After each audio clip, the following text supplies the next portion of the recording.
اگر دعا کی ضرورت ہو تو کسی انسان کی کوئی نہ کوئی مشکل حل کر دیں. لوگوں کو دیکھا کریں، کوئی الجھن میں ہو، کسی مشکل میں ہو تو مدد کر دیں. مسکین کی مدد کیا کریں. مسکین اس شخص کو کہتے ہیں جو محنت پوری کرے لیکن گزارا پورا نہ ہو سکے، جو محنت کرنے کے بعد بھی گزارا نہ کر سکے. آدھی سے زیادہ دنیا مسکین ہے. اس لیے آپ ان لوگوں کے ساتھ تعاون کیا کریں، ان کی مدد کیا کریں، پھر اللہ تعالیٰ آپ کے ساتھ بڑی مہربانی فرمائے گا.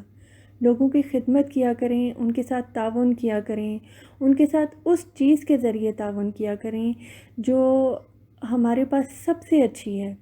اگر پیسہ ہے تو لوگوں کو اس سے مدد کریں. دعا مانگنے کا یہ بہترین طریقہ ہے.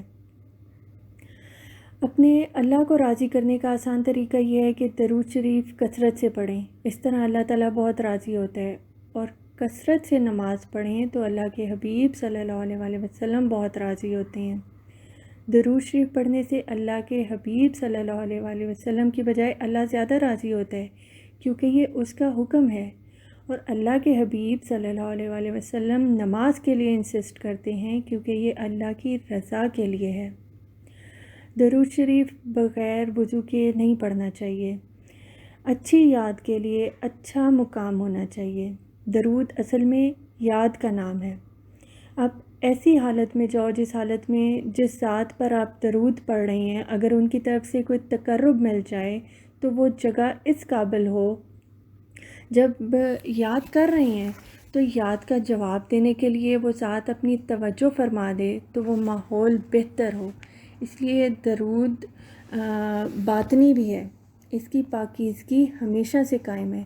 روح کبھی ناپاک نہیں ہوتی. اب یہ ایک مقام ہے کہ آپ روحانی طور پر درود کیسے پڑھتے ہیں. پہلے ظاہری طور پر پڑھنے کی عادت بنے گی. جب الفاظ زبان سے نکل کر شعور سے ہوتے ہوئے لاشعور میں داخل ہو کے روح میں داخل ہوتے ہیں تو پھر ذکر جاری ہو جاتا ہے. چاہے وہ بات کر رہے ہوں، بات تو آپ زبان سے کر رہی ہیں لیکن دل میں ذکر جاری ہے.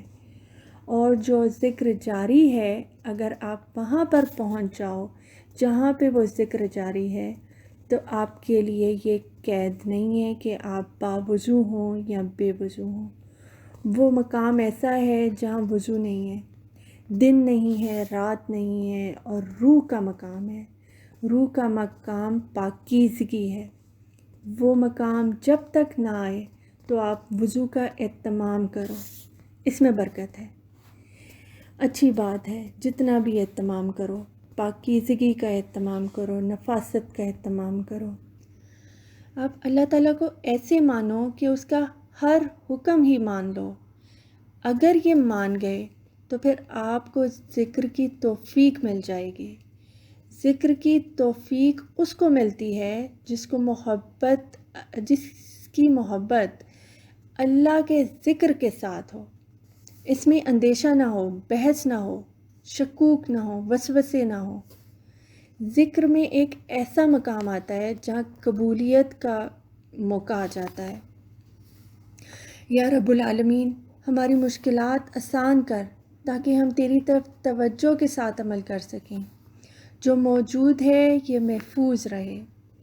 پھر اس میں جو کمی ہے اسے پوری کر دے. جو غیر ہے وہ نکل جائے. بس اتنی سی خواہش ہے. جو ناپسند ہے وہ نکل جائے، جو پسند ہے وہ آ جائے. جو موجود ہے یہ محفوظ رہے اور سب خیر خیریت ہو جائے.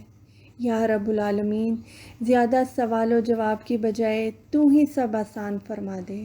ہمیں بچوں کی طرف سے کوئی تکلیف نہ ہو، ہمارے بزرگ ہم سے راضی رہیں. یا اللہ ہماری ضروریات ہمارے حاصل کے برابر رہیں. یا اللہ یہ نہ ہو کہ ضرورت بڑھ جائے اور حاصل کم ہو. یا رب العالمین اتنے وسائل مہیا کر دے کہ ہمارے حالات خود بخود چلتے جائیں، رونق لگی رہے اور یہ میلہ قائم رہے، خیر خیریت رہے. آمین برحمتک یا ارحم الراحمین.